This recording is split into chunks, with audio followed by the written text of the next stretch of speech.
श्री स्वामी समर्थ.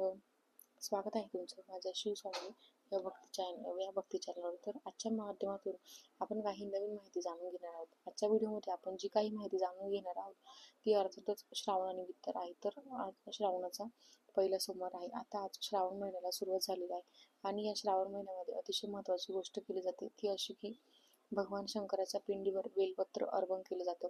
पण हेच बेलपत्र आपल्याला कशा पद्धतीने उपयोगाचे ठरू शकतं या संबंधीचा आजचा हा व्हिडिओ बनवला आहे, तो असणार आहे. त्यामुळे हा व्हिडिओ तुम्ही शेवटपर्यंत पहा, कारण आज व्हिडिओ ऐकल्यानंतर 100% तुमच्या आयुष्यामध्ये सकारात्मक असे बदल घडताना तुम्हाला पाहायला मिळणार आहे. तर या श्रावण महिन्यामध्ये, संपूर्ण श्रावण महिन्यामध्ये तुम्हाला फक्त एक छोटंसं काम करायचं आहे, ज्यासाठी तुम्हाला अजिबात वेळ लागणार नाही. पण हे काम करणं खूप गरजेचं असणार आहे. तर ते कशा पद्धतीने करायचं आहे हेच आपल्याला जाणून घ्यायचं आहे. तर बघा, तुम्हाला सगळ्यांना सगळ्यात अगोदर श्रावण महिन्याची खूप खूप शुभेच्छा. आता श्रावण महिन्यात भगवान शंकराची आराधना तर केलीच जाते, पण आपण स्वामी भक्ती आहोत, त्यामुळे स्वामींच्या सेवा करायला देखील आपल्याला विसरायचं नाही. या व्यतिरिक्त स्वामी महाराजांच्या मुखामध्ये तुम्ही नेहमीच ऐकलं असेल की शिवहरी शंकर नमामि शंकर शिवशंकर शंभो, हे गिरिजापती भवानी शंकर शिवशंकर शंभो. म्हणजेच काय, तर स्वामी महाराज देखील भगवान शंकराचं सातत्याने नाम जपत असायचं. आणि जेव्हा आपण भगवान शंकराची आराधना करणार आहोत तेव्हा अर्थातच स्वामींना देखील आनंदच होणार आहे.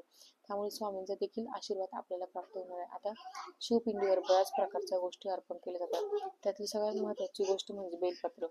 बेलपत्र हे भगवान शंकरांना अतिशय प्रिय आहे. पण ते भगवान शंकरांना इतकं इतकं प्रिय का आहे यामागची एक छोटीशी कथा देखील आहे. ती कथा अगदी थोडक्यात आपण जाणून घेऊया.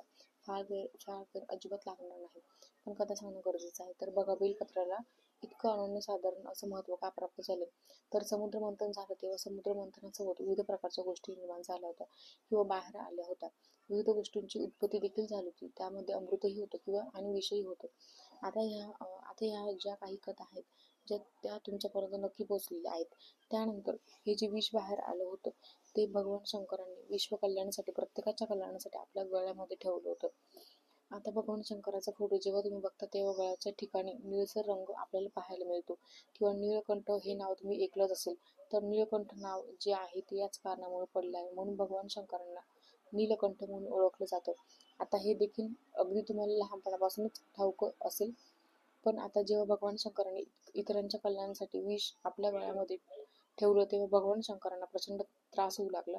उष्णता त्यांची प्रचंड वाढून गेली आणि त्या उष्णतेचा जो त्रास आहे तो त्यांना तर झालाच, पण आजूबाजूला असणाऱ्या प्रत्येक गोष्टींवर त्याचा नकारात्मक परिणाम झाला. सगळ्या काही गोष्टी जळून राख होऊ लागल्या आणि सगळं काही उद्ध्वस्त होऊ लागलं. आता अशा परिस्थितीत निर्माण झालं, त्या ठिकाणी उपस्थित असलेले सगळेजण घाबरले आणि त्यानंतर तिथले जे ऋषीमुनी होते, जे वेद सल्लागाराकडे गेले आणि वेद सल्लागाराकडे गेल्यानंतर धाव घेतल्यानंतर त्यांनी सांगितलं की तुम्ही भगवान शंकरांना तातडीने एक बेलपत्र खाऊ घाला आणि लगेचच भगवान शंकराच्या डोक्यावर एक लोटा जल अर्पण करा, निश्चितच त्यांना आराम मिळेल. आणि ऋषीमुनींनी अगदी तसंच केलं, जे काही सांगितलं तसंच केलं. त्यांना पटकन बेलपत्र खाऊ घातलं आणि त्यांच्या डोक्यावर एक लोटा जल अर्पण करत जणू काही अभिषेक करत आहोत तशा पद्धतीने सगळं काही केलं. आता हे जेव्हा सुरू होतं तेव्हा आपोआप हळूहळू आजूबाजूला जे उद्ध्वस्त होतं ते थांबायला लागलं आणि हळूहळू भगवान शंकरांना होणारा त्रास देखील थांबला. आता त्याचं कारण काय, तर फक्त बेलपत्र. भगवान शंकरांना या छोट्याशा बेलपत्रामुळे आराम मिळाला आणि भगवान शंकर लगेच म्हणाले की जो कोणी मला बेलपत्र अर्पण करेल, माझ्या डोक्यावर एक लोटा जल अर्पण करेल, त्याच्या संसाराचा जो काही भार आहे तो मी सांभाळेल, त्याला प्रत्येक समस्येतून बाहेर काढण्यासाठी मी स्वतः त्याची मदत करेल, असा आशीर्वाद त्यांनी आपल्या भक्तांना दिला. आणि तेव्हाचपासून खऱ्या अर्थाने भगवान शंकराच्या पिंडीवर बेलपत्र अर्पण केलं जातं आणि त्यानंतर एक लोटा जल देखील अर्पण केलं जातं. अशा प्रकारची एक छोटीशी कथा आहे. आता हे जे बेलपत्र आहे ते भगवान शंकरांना जर इतकं महत्त्वाचं ठरू शकतं तर आपल्यासाठी तर हे एक प्रकारचं वरदानच आहे. आता फक्त भगवान शंकराच्या पिंडीवर अर्पण केलेलं बेलपत्र इतकं महत्त्वाचं नसून आपण साधं झाडाचं बेलपत्र जरी तोडलं आणि खाल्लं तरी त्याचे चमत्कारिक असे बदल आपल्याला आपल्या आरोग्यावर दिसून येतात.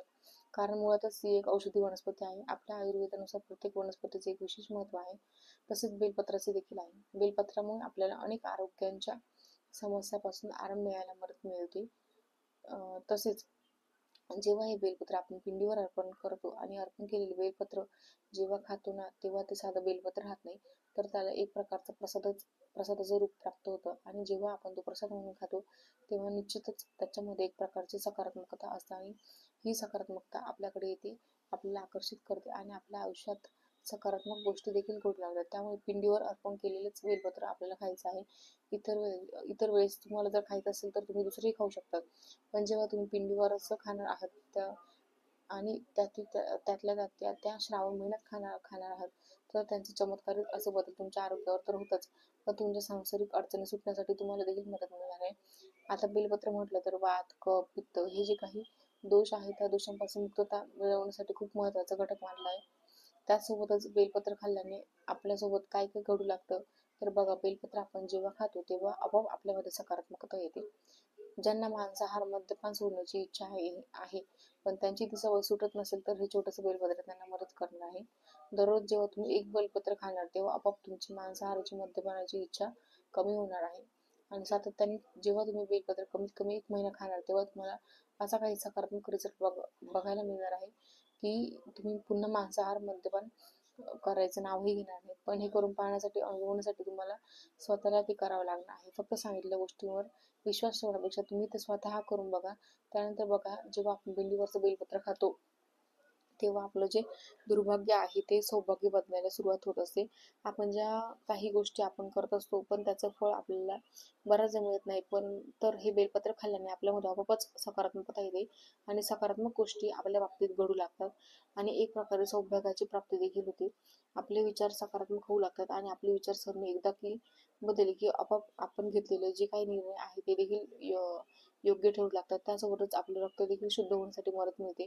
आयुर्वेदाच्या दृष्टीने विचार केला तर आपलं रक्त शुद्ध होण्यासाठी मदत मिळते. त्याचप्रमाणे आपल्याला इतर जे काही शारीरिक आजार आहे ते देखील दूर होण्यासाठी आपल्याला मदत मिळत असते. त्यामुळे आवर्जून आपल्याला श्रावण महिन्यामध्ये भेंडीवरचं बेलपत्र खायचं आहे. आता हे बेलपत्र खायचं आहे पण त्याने अजून काय होतं तर आपल्याला वाचा सिद्धी देखील प्राप्त होते. बघा, तुम्ही असं ऐकलं असेल की तो जे काही बोलतो ना ते खरंच होतं. याचा अर्थ काय तर त्याला वाचसिद्धी प्राप्त होते. आणि ही वाचसिद्धी कधी प्राप्त होते जेव्हा आपण सातत्याने एखादी सेवा करतो, मंत्रतंत्र म्हणतो तेव्हा आपोआप आपल्या जिभेवर जे संस्कार होतात आणि आपण जे काही बोलतो ते खरं व्हायला सुरुवात होते. यालाच वाचसिद्धी म्हणून असं होतं. जेव्हा आपण हे बेलपत्र पिंडीवरचं उचलून खातो तेव्हा आपल्याला वाचसिद्धी प्राप्त व्हायला मदत मिळते. फक्त या गोष्टीमध्ये सातत्य असणे गरजेचं आहे. आता हे बेलपत्र जर आपल्याला पिंडीवरचं खायचे पण त्या बाबतीतले नियम देखील आहेत. ते कुठले तर बघा, बेलपत्र म्हटलं ना तर ते जवळजवळ 6 महिन्यांपर्यंत शिळ होत नाही. त्यामुळे जर तुम्ही मंदिरात गेलात आणि तुमच्याकडे जर बेलपत्र नसेल तर अगोदरचं जे बेलपत्र वाहिलेले आहे तेच तुम्ही काढून पाण्याने धुवून पुन्हा अर्पण करू शकता. त्यामुळे तुमच्याकडचं फ्रेशचं पान हवं असे या ठिकाणी नियम नाही. कारण बेलपत्र आपण पुन्हा पुन्हा वापरू शकतो, पुन्हा पुन्हा ठेवू शकतो. आता बेलपत्र खायचं आहे तर हे ते फक्त तुम्हीच अर्पण केलेलं खायला हवं का तर दुसऱ्यांनी जरी ते ठेवलेले असेल तरी देखील तुम्ही उचलून खाल्लं तरीही चालणार आहे. पण बेलपत्र तोडण्याचे काही नियम आहेत तर बघा, चतुर्थी, सप्तमी, नवमी, दशमी, अमावस्या आणि पौर्णिमेला बेलपत्र कधीच तोडू नये. या व्यतिरिक्त सोमवारच्या दिवशी देखील बेलपत्र चुकूनही तोडू नये. कारण सोमवारी बेलपत्राच्या झाडावर भगवान शंकरांचा वास असतो असं म्हटलं जातं. बेलपत्र कधीही चिरलेलं नसावं, तुटलेलं नसावं, फाटलेलं नसावं, कारण भगवान शंकरांना कुठलीही खंडित गोष्ट अर्पण केली जात नाही. जेव्हा भगवान शंकरांनी गणेशाचं मस्तक खंडित केलं होतं तेव्हापासून भगवान शंकरांनी सांगितलं आहे की मला कुठलीही खंडित वस्तू अर्पण केल्याने मी त्याचा स्वीकार करणार आहे. त्यामुळे कुठलीही गोष्ट आपल्याला खंडित स्वरूपातली अर्पण करायची नाही. आता बेलपत्राचे नियम आपण जाणून घेतले. पिंडीवरचे बेलपत्र खाल्ल्याने त्याला जे प्रसादाचे स्वरूप प्राप्त होते त्याने आपल्याला बाबतीत काय घडू लागते हे देखील आपण जाणून घेतलं. आता आता जाता जाता एक छोटासा बेलपत्राचा उपाय तुम्हाला सांगत आहे. तो असा की भगवान शंकराच्या पिंडीवर अर्पण केलेलं जे एक बेलपत्र आहे, मग ते तुम्ही वाहिलेलं असू द्या किंवा दुसरं कोणी वाहिलेलं असू द्या, ते आपल्याला घरी घेऊन यायचं आहे आणि ते आणल्यानंतर पुसून आपल्या तिजोरीत ठेवायचं आहे. असं तुम्ही कंटिन्यू करून बघा. प्रत्येक सोमवारी आणून पुढच्या सोमवारचा अगोदरच काढायचं आणि पुन्हा नवीन ठेवायचं. असं सातत्याने तुम्ही करून बघा. कमीत कमी या श्रावणात तरी करून बघा. चमत्कारिक असा बदल तुमच्या आयुष्यात घडून येणार आहे. पण चमत्कारिक बदल म्हणजे आपोआप तुमच्या तिजोरीत पैसे जमा होणार नाही, तर तुम्ही जे कष्ट करणार आहेत त्याला नक्कीच यश मिळायला सुरुवात होणार आहे. तर स्वामी भक्तो, हा एक छोटासा उपाय तुम्ही करून बघा आणि त्याचा अनुभव घ्या. आणि भगवान शंकराच्या पिंडीवरचे एक बेलपत्र खाल्ल्याने तुमच्यासोबत काय काय घडू लागणार आहेत हे देखील तुम्ही स्वतः अनुभवा. तर ही माहिती कमेंटमध्ये नक्की कळवा कशी वाटली. तुम्हाला काही शंका वाटत असेल तर ही विचारा. पुन्हा भेटूया एक नवीन व्हिडिओसोबत. श्री स्वामी समर्थ.